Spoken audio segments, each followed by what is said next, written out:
aplico un esfuerzo cortante con otro material en alguna parte de su superficie.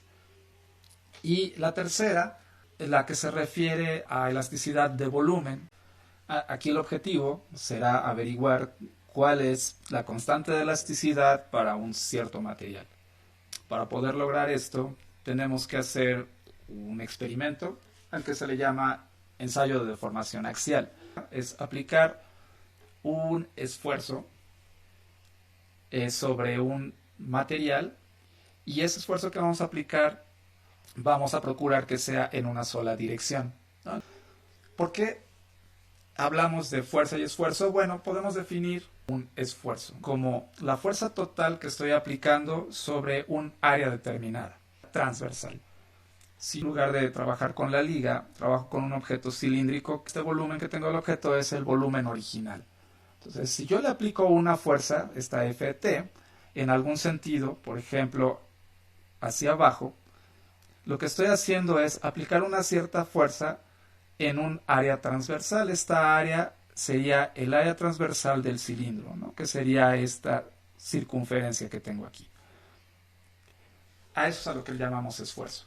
Sabemos que la fuerza está en newtons y el área en el sistema internacional en metros cuadrados. Entonces, newton sobre metro cuadrado serían las unidades del esfuerzo. También se le llaman pascales. Tengo un volumen original del objeto y como solamente voy a aplicar la fuerza en un solo sentido, el sentido axial del objeto, entonces tengo también una cierta longitud original del objeto en esta dirección a la que llamaríamos L sub 0, y luego voy a tener una longitud final que es la longitud que va a ganar el objeto al haberle aplicado un esfuerzo normal de tensión. Si yo tengo la diferencia entre la longitud final y la longitud inicial, tengo una delta L. Y esta delta L es el total de la deformación del objeto desde su longitud original, o este alargamiento en el caso del experimento que estamos haciendo. De manera que delta L es igual al valor absoluto de la longitud final menos la longitud inicial. ¿Por qué valor absoluto? Porque podría haber sido por compresión, y por compresión, en lugar de ganar una cierta longitud, la estamos perdiendo. Esta constante de elasticidad que queremos averiguar para nuestro material, del que está hecho el objeto, está relacionada con la fuerza que estoy aplicando y el total de este alargamiento o de esta compresión delta L a través de la ley de Hooke. En la ley de Hooke lo que me dice es que la fuerza que yo estoy aplicando en el objeto es directamente proporcional a la deformación del mismo. Para poder saber en qué proporción, la constante de elasticidad me dice cuántas veces se va a alargar o se va a comprimir el objeto de acuerdo a la fuerza que yo le estoy aplicando.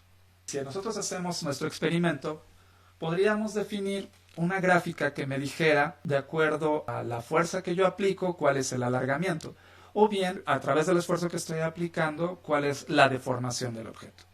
Entonces podemos definir el concepto de deformación unitaria. La deformación unitaria entonces sería la razón que expresa cuánto se ha deformado el objeto en términos de cuál era la longitud original que tenía el material en reposo. ¿En qué unidades está esto? Pues es adimensional, porque estoy trabajando unidades de longitud en ambos términos.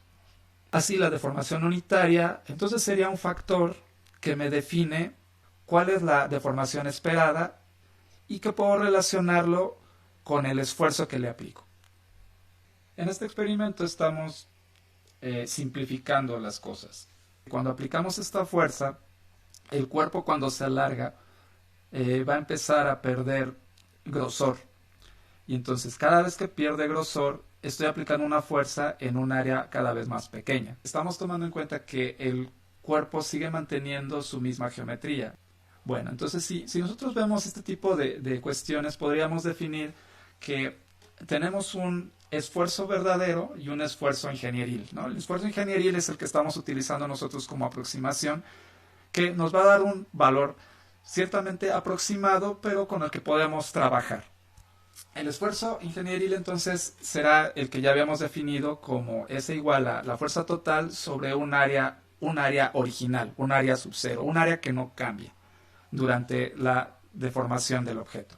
Y el esfuerzo verdadero definido en base a esta fuerza total que estoy aplicando, pero sobre un área que va cambiando.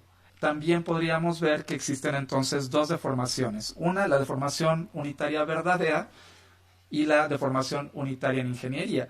Esta deformación unitaria en ingeniería es la que definimos anteriormente, y una deformación unitaria verdadera sería entonces una integral que me pudiera definir cómo cambia la longitud del objeto en cada esfuerzo que estoy realizando o en cada etapa del esfuerzo que se está realizando poco a poco, y esto da como resultado el logaritmo natural de la longitud final sobre la longitud inicial del objeto.